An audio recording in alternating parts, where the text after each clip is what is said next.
Two. Okay, so now that we have, omoplata response to my partner body locking me over here, or that scenario, we can start to look at other options over here. And pretty much I think there's like three major options that this guy has defensively in the omoplata. He can roll, okay? He can also cartwheel over, or he can try to like posture up and shake you off, okay?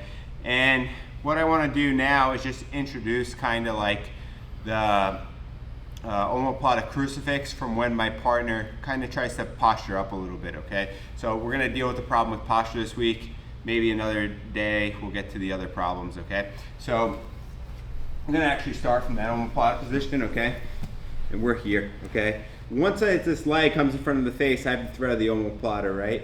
But the issue becomes when we're here is exactly, Ivan usually looks to get height. Because why? He knows if I get height first, I'm going to beat him in the position. I'm going to make him tap. So one of the ways that he avoids that is he tries to get height.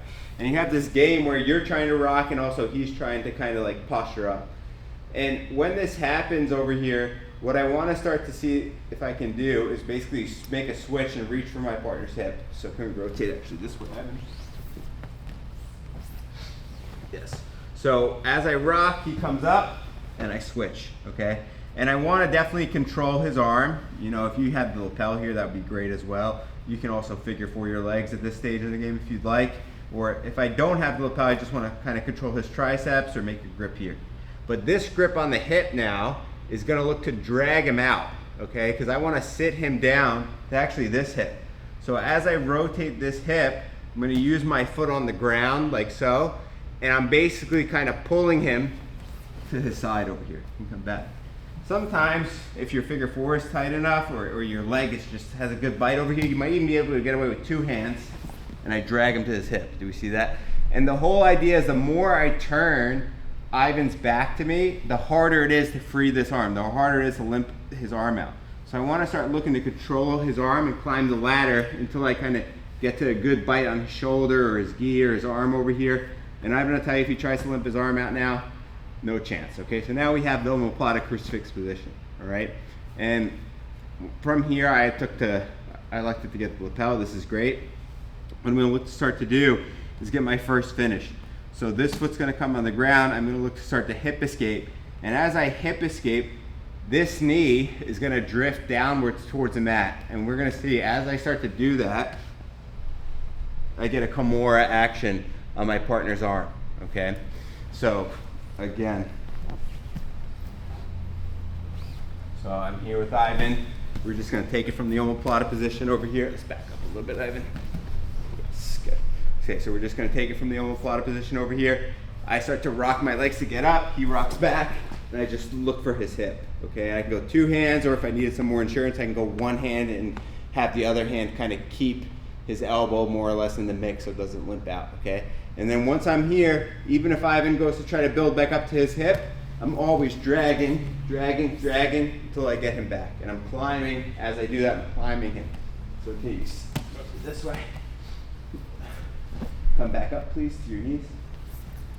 So as I'm here, I'm reaching like so. I'm dragging, and I'm climbing, and I'm getting as much purchase on this arm, however, I can over here, okay? And then from this position, rotate a little bit more, Ivan. This knee is gonna point towards the mat. And as I do the hip escape over here, and I pull that, I'm gonna get the tap on the crucifix omoplata. If for some reason I can't get him to tap on the arm over here, what I'm gonna try to do is choke him. Now, when I go for this choke, some people have trouble reaching, and that's fine. If you have short arms, it's definitely harder. But what I want to try to do is attach my chest to his back. When I do that, that almost imagines what we're used to in the back, right? Chest to back connection is the basis of back control. So if I'm facing this way, yeah, there's no way I'm going to reach. So what do I have to do? I have to hip escape a little bit and get on my side and pull Ivan to me. Okay? Now it's very easy for me to just feed the lapel. Okay? Can you rotate for the camera, Ivan? Right. So as I'm here, I got on my side, you can see I attached my back to him a little bit better. Now I have the omoplata crucifix really tight, and I get the lapel. And now all I'm doing is my wrist is gonna straighten, like this. Okay, very important. That's gonna drive this wrist bone in, that's also gonna tighten this slack of this collar. So I give the lapel, get underneath the chin, I just straighten. And I get him to tap. If you really needed, yes, you can do all this. Get to your hand over here and get a finish on that choke as well. So yeah, that's an overview on how we can look to get to the Omoplata Crucifix, you know, as my partner's trying to posture up, and then we have the two finishing options. One, kind of the Omoplata from that position where your hip is escaping out, and two, we also have the ability to attack that collar choke.